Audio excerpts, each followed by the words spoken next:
Hello everyone, how are you doing? I hope you are doing just fine. I wanted first to thank you very much for watching this video, okay? Um, some things first. I intend on making a series on my channel totally without any sort of compromise or anything because my objective here is to provide insight to share things that maybe you won't see very much on the internet, or maybe you won't find it so easily, and also because I do want to share the things I know, because I love the Scream franchise. I mean, you see my shirt right here, and also the fact that I am wearing this flannel shirt, this plaid shirt. It's kind of oh, I'm the killer in here. But there is a good reason for that. You probably saw it on the on the title, because I am here to talk about something very interesting that I have here.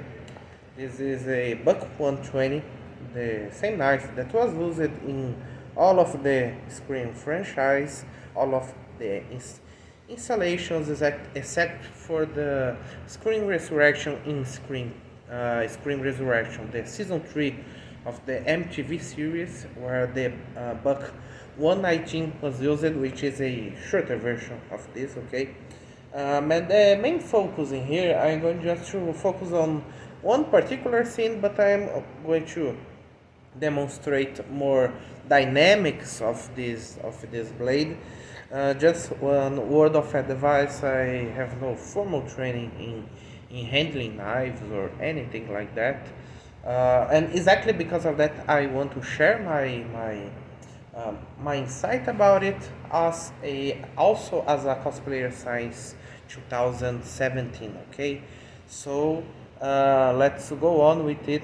Okay, so let's unsheath the knife right here, and it comes out. Wow, fantastic, isn't it? When you grab it on your hand, you truly understand some of the dynamics of the movie itself, because you feel its weight, its maneuver.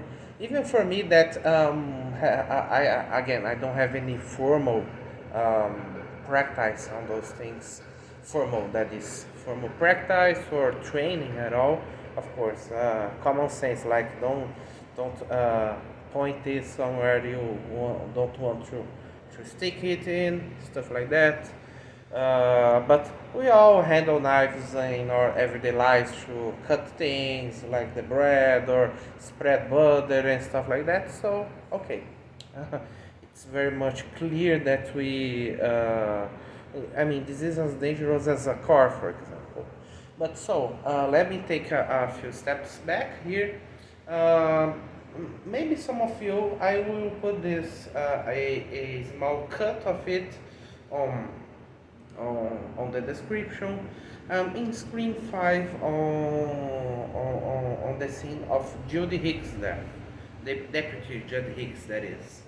One thing that I watched, and it is very significant to display who killed who, what is the style of each killer, is that Richie is a more precise person. He always goes for the jugular, for the neck, for more vital areas, while Amber, while she might not have as much refinement, she's much more vicious. She does stab a lot more times, while Richie tends to do less, to be more precise, to be more quick. But so this scene, how it happens? Judy, let's imagine that I am Amber. I'm here, and Judy comes right here from this direction, right here towards me. Amber turns around and basically just does this. Judy enters the knife on her own, and then she backs out and falls. And what Amber decides, which is something she does, is to take the person down and then finish them with a blow to the chest, or to this area right here, the belly region. Okay, so she does this movement. She's right here, and she does this movement, right? And then she comes like this. Okay, but do notice the movement that I make on my hand. You see this? I think this takes the movement that I just made. It takes as much time as it is in the movie itself. And why? First, I am not very privy to holding a knife and using it. In fact, this is the first knife that I have that is this big and this powerful and stuff like that. I'm much more used to, kitchen knives, the things that everyone has at home. Okay, but this right here, this buck knife, besides being screamed whatnot, this is a model that goes since the 1960s, at least the 119, which is the shorter version of this. I think it's this shorter, like it goes until here or something like that. This already has a reputation. Okay, so it is a well-known knife, very reliable and whatnot. But again, my point here is to show the movement of the knife. I mean, you feel its weight; it's well balanced. Okay, but I think Richie he spins the knife like this, or he's holding it like this, and then just does it like this. But I'm going to do it again. Uh, Let me just put my hand here so you can see it better. So you see this movement to adjust the knife to my hand, which does the very same as although he has done it many times. I have practiced some with the phone roll knife that I have and another 3D printed version that I have, so I do have some dexterity to this. I do know that uh, you need to add movement to this. Like, one thing is to do it, let me just go back. One thing is to do it like this and then slowly do it right here. Or if I add the movement, I am going to bring it and do it at the same time. Okay, so let's do it again.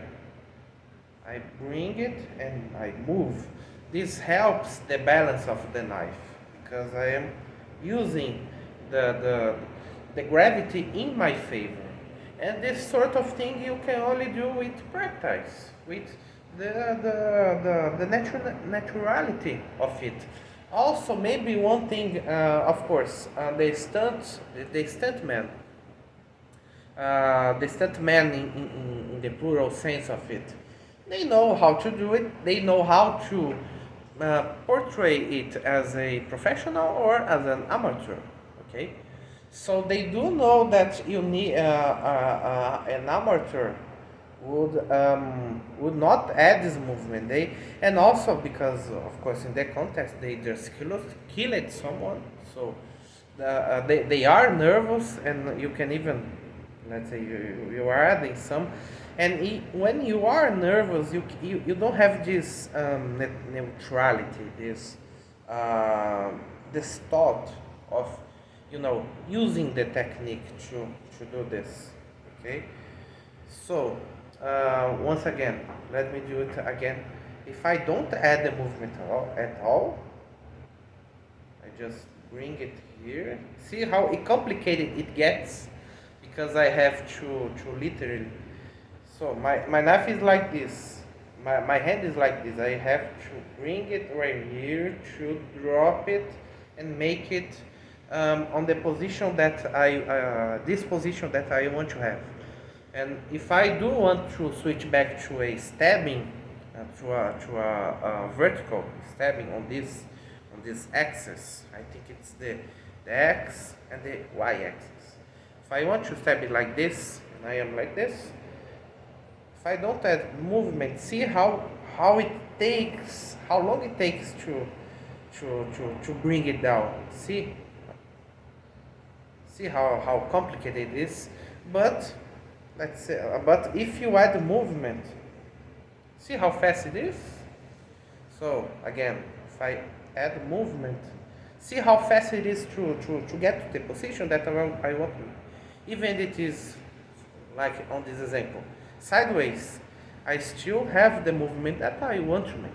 Okay, so once again, I'm like this, and I do add the movement. See how it is much more clear and much more fast to do it. Once again, oops, it's a little bit tricky. There you go. The trick here is to put your hand like this. The fingers here, you have to have them strong, and then see. Once again, I have the, and also I think it's micarta here. It helps greatly with your grip. So let me add the movement. See, if I don't do it, you basically can't do it because you really must add the movement itself to make this much more efficient. And those are things that I want to give you in this video, because this is a $100 knife. Maybe you don't have that money, maybe you don't have why spend this money on a knife at all. So I want to give you this this opportunity. I want to give you this this thing right here, this video right here, to show my perspective, my insights as a cosplayer.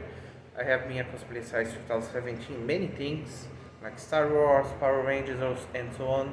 Very recently I began my Ghostface cosplay, and I do want to get to an accurate level, because that is what I wanted. I would want to see if I was just a normal fan on a Comic Con. You know, there's this dexterity. I'm sorry for my English. This dexterity with the knife, it is very much like Ghostface. And since the Fun World knife is fairly similar to the dynamic, like the size of the grip, the size of the knife itself, I do want to be as accurate as I can. Okay, so that being said, let me just sheet it back, lock it down, and there we go. Thank you very much for watching this video. Okay, if you have any comments, suggestions of videos to make, I do plan on making things about the mask itself. How do you see with it? The special awareness of it, like the field of vision and so on.